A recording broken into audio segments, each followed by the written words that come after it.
Bismillahirrahmanirrahim. Assalamualaikum warahmatullahi wabarakatuh. Perkenalkan, nama saya Mia Audina. Saya dari Fakultas Dakwah dan Komunikasi, Program Studi Manajemen Dakwah. NIM saya 0104232048, Universitas Islam Negeri Sumatera Utara. Di sini saya akan menjelaskan pengertian hadis, pengertian sunnah, pengertian khobar, pengertian atsar, dan pengertian kedudukan dan fungsi hadis. Hadis secara etimologi, hadasani, bentuk atau jamak. Kata yang hadasaya di suhadisan merupakan isim masdar dari kata kerja, berarti komunikasi, cerita, percakapan baik dalam konteks agama maupun duniawi atau dalam konteks sejarah atau peristiwa dan kejadian aktual. Penggunaan dalam bentuk kata sifat adjektif mengandung arti berarti al-jadid, sesuatu yang baru, lawan dari kata al-qadim, sesuatu yang lama, al-khobar, berita, yaitu sesuatu yang dipercakapkan atau dipindahkan dari seseorang kepada orang lain. Dan yang ketiga berarti al-qorib, sesuatu yang dekat. Dan yang kedua demikian, pemakaian kata di sini seolah-olah dimaksudkan untuk membedakannya dengan Al-Quran yang bersifat. 3. Penggunaan kata hadis ditinjau dari sudut kebahasaan tersebut juga dapat ditemukan dalam Al-Quran disebut sebanyak 28 kali dengan rincian 23 dalam bentuk mufrad dan 5 dalam bentuk jamak. Baik, lanjut di sini kita masuk ke pengertian sunnah.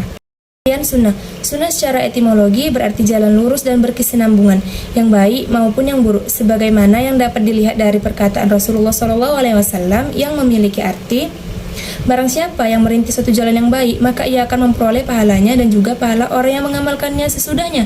Tidak mengurangi yang demikian itu akan pahala mereka sedikit pun. Dan siapa yang merintis jalan yang buruk, ia akan menerima dosanya dan dosa orang yang mengamalkan tanpa mengurangi dosanya sedikit pun.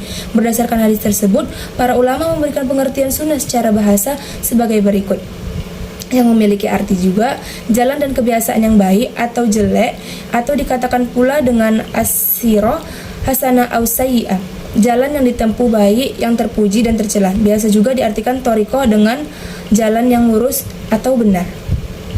Lanjut kita memasuki pengertian al-khobar. Nah, di sini khobar menurut bahasa berarti al-naba, yaitu berita. Sedangkan menurut istilah terdapat 3 pendapat, yaitu khobar adalah sinonim dari hadis, yaitu sesuatu yang disandarkan kepada Nabi SAW dari segi perkataan, perbuatan, takrir, dan sifat. Yang kedua, khobar berbeda dengan hadis. Hadis adalah sesuatu yang berasal dari Nabi, sedangkan khobar adalah berita yang datang dari selain Nabi.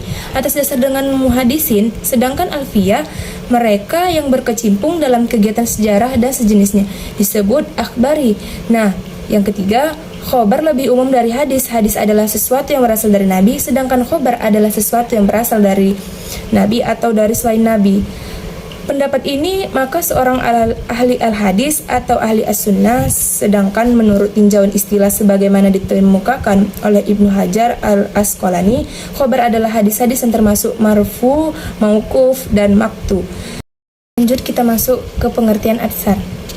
Nah, atsar secara etimologi berarti baqiyat al-syai', yaitu sisa atau peninggalan sesuatu. Sedangkan pengertiannya secara terminologi ada 2 pendapat, yaitu atsar adalah sinonim dari hadis, yaitu segala sesuatu yang berasal dari Nabi SAW, dan yang kedua atsar adalah berbeda dengan hadis, yaitu bagaimana artinya sesuatu yang disandarkan kepada sahabat dan tabi'in yang terdiri atas perkataan dan perbuatan. Jumhur ulama cenderung menggunakan istilah khobar dan atsar untuk segala sesuatu yang disandarkan kepada Nabi SAW dan demikian juga kepada sahabat dan tabi'in. Namun para fuqaha Khurasan membedakannya dengan mengkhususkan al-mauquf, yaitu berita yang disandarkan kepada sahabat dengan sebutan atsar, dan al-marfu, yaitu segala sesuatu yang disandarkan kepada Nabi SAW dengan istilah khobar.